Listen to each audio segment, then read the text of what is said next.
আমরা চলে গেছিলাম কলকাতার উত্তর শোভাবাজার নিমতলা এলাকায় হুগলি নদীর তীরে অবস্থিত বাবা ভূতনাথ মন্দির, যা প্রায় ৩০০ বছরের পুরনো একটি ঐতিহ্যবাহী শৈব তীর্থ।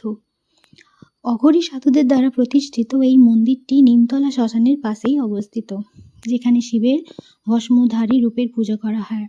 এটি একটি অত্যন্ত জাগ্রত মন্দির হিসেবে পরিচিত।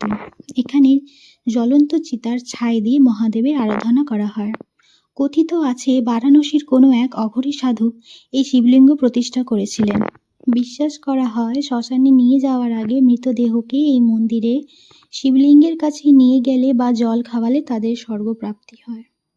ভিডিওটি আমার কেমন লাগলো তা কমেন্ট সেকশনে জানাতে একদম ভুলবেন না, এবং যাওয়ার আগে হর হর মহাদেব লিখে যাবেন।